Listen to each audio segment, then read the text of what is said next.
ఈ శుభ్రంగా తినేవాడు, తిన్నాక నీళ్ళు ఇచ్చేవాడు. రోజు భలే ఉన్నాయండి నీళ్ళు. వీటి వల్ల తీగా ఉంటే ఆయన కనెక్షన్ ఆయనకి అర్థం కాదు. ఇలా ఓ రోజు వెళ్ళి ఏం చేయాడు, ఎవరు ఆడతాడు కదా, చెంబుచ్చులు మళ్ళీ పెడుతున్నాడు, ఇంటికి వెళ్ళిపోతాడు. అక్కడ పడవ మీద కూర్చున్నాడు. కూర్చుని ఆయన ఇంట్లో శాస్త్రి గారి ఇంట్లో నీళ్లు తాగండి, 3 తీగా ఉంటాయని చెప్తున్నాడు. అక్కడ నేను 3 సార్లు తాగాను, ఎప్పుడు దేవుడు అంటాడు. ఇప్పుడు ఆయన ఉసిరిగా వెళ్ళలేదు. ఊరుగా ప్రాప్తం ఉండాలి, దానికి కూడా పుణ్యాత్తులు ఉంటాయి. ఈయన పుణ్యాత్తులు ఉంటే ఆయన చేతి నీళ్ళు అటువంటి నీకు తెలియదు. అప్పుడు ఎవడవు అమాయకుడు రాబాయ్, వాళ్ళ ఇంటి ముందు ఉసిరి చెట్టు ఉంది, నువ్వు ఉసిరిగా తిన్నామని రోజు తింటున్నాడు. ఈ మధ్య ఆయనే పడుతున్నాడు. మరి ఆయన పెట్టడంలో రహస్యం అదేనమ్మా. ఈసారి ఉసిరికాయలకు ముందు నీళ్ళేమని చెప్పారు, దెబ్బకు తేలిపోయింది వ్యవహారం. అందుకే విరుగుకోవాలనే మాట. ఇలాంటివి కొన్ని ఉన్నాయి. చదువురాదని పుట్టించాం మనం. అందుకే భగవంతుడు అమ్మ ఎవరిని మనం అవమానిస్తామో ఆ కులంలో దేవుడు పుడతాడు. దేవుడు గొప్పతనం అది. వాళ్ళని గుర్తించండి, వాళ్ళని గౌరవించండి, ఎవరిని అవమానించండి. అందుకని భగవంతుడు సాక్షాత్తు క్షత్రియ కులంలో పుట్టాడు. ఇప్పుడు గొల్లవాడు కాదు, యావకీ వసుదేవుల కుమారుడు, క్షత్రియ వంశం అది. అయినా యశోదానందుల ఇంటికి వచ్చి పెరిగాడు. ఎవరిని అవమానించకండి. అన్ని కులాలు గొప్పవి, అన్ని ప్రాంతాలు గొప్పవి, అందరు మనుషులు గొప్పవాళ్ళే. అందరినీ సమానంగా చూడగలిగితేనే నేను మీ దర్శనమిస్తా. మీరు ఎవరిని అవమానించినా అవమానింపబడిన వాళ్ళు ఉంటాను నేను, అవమానించే వాళ్ళు నేను ఉండను. నువ్వు ఒకరిని తిట్టావు అంటే నీ నుంచి వాళ్ళకి వెళ్ళిపోయాను నేను, అంతే. నీలో లేను, వాళ్ళకి వెళ్ళిపోయాను. నీకు ఒకటే ఉదాహరణ రామాయణం.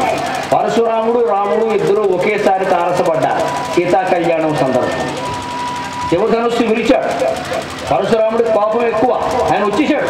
పైగా శివుడు ఆయన గురువు, శివుడి దగ్గర విద్య నేర్చుకున్నాడు ఆయన పరశురాముడు. ఈ పరశురాముడు ఎవరు? మళ్ళీ విష్ణు అవతారం. విష్ణు అవతారం, శివుడి దగ్గర విద్య నేర్చుకున్నాడు. శివధనుస్సు విరిచాడని పాపం వచ్చింది. విరిచిన వాడు ఎవరు? విష్ణు అవతారం. ఈయన విష్ణు అవతారం, ఆయన విష్ణు అవతారం. ఏమిటండి అందులో గొడవ పడే విషయం? వచ్చేసాడు. ఏమిటది? శివుడు వీళ్ళు విరుస్తావా? శివుడంటే ఏమనుకున్నావు? నీకంత ధైర్యం ఉంటే ఇదిగో విష్ణు ధనుస్సు, దీన్ని విరవమని, దీన్ని ఎక్కుపెట్టు చాలన్నాడు. ఆ ధనుస్సు రామచంద్రమూర్తి పట్టుకోగానే పరశురాముల్లో ఉండే వైష్ణవ తేజం మొత్తం రాముల్లోకి వచ్చేసింది. కారణం, పరశురాముడు దూషించాడు, పరశురాముడు అవమానించాడు. రాముడు ఆ దూషణను భరించాడు, రాముడు ఆ అవమానాన్ని భరించాడు. ఎవరు దుఃఖాన్ని భరిస్తారో, ఎవరు అవమానాన్ని భరిస్తారో వారి దగ్గర పాండురంగ స్వామి ఉంటారు. అవమానించే వాళ్ళ దగ్గర, బాధ పెట్టే వాళ్ళ దగ్గర ఉంటారు. ఎన్ని ఉదాహరణలు ఉన్నాయండి. ఇవి చెప్పుకుని మన జీవితాన్ని బాగు చేసుకోవాలి. కానీ రాముడు చూస్తే ఇది, కృష్ణుడు చూస్తే ఎవరిని చూసినా మన బుద్ధి మారినంత వరకు ఉపయోగం లేదు. మనం లోపలికి చూసుకోవాలి ముందు. ఈ చూడటం కంటే ముందు లోపలికి చూడాలి. మనం ఏం చేస్తున్నాం, ఏం ఆలోచిస్తున్నాం, ఎవరితో ఎలా ఉన్నాం, ఈ సంబంధాలు బాగుండకపోతే దేవుడు చూస్తే ఉపయోగం ఉంది. అదే లెక్క ఇక్కడ చరిత్ర.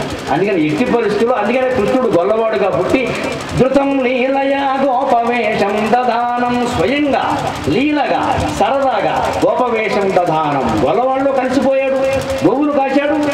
మామూలుగా కాయడం కాదు, వాళ్ళు ఎంత బాగా కలిసిపోయాడంటే ఆ బృందావనంలో వాళ్ళంతా కలిసి తద్దన్నాలు తినేవారు.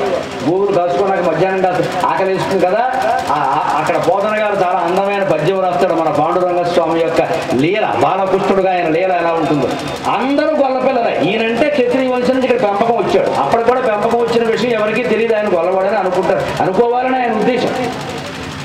వీళ్ళంతా ఉన్నారు, మిగిలిన వాళ్ళందరూ అండి ఆ భోజనానికి వస్తే కలిసిపోవడం. వన భోజనాలు అంటే అలా చెయ్యాలి. మొత్తం వన భోజనాలు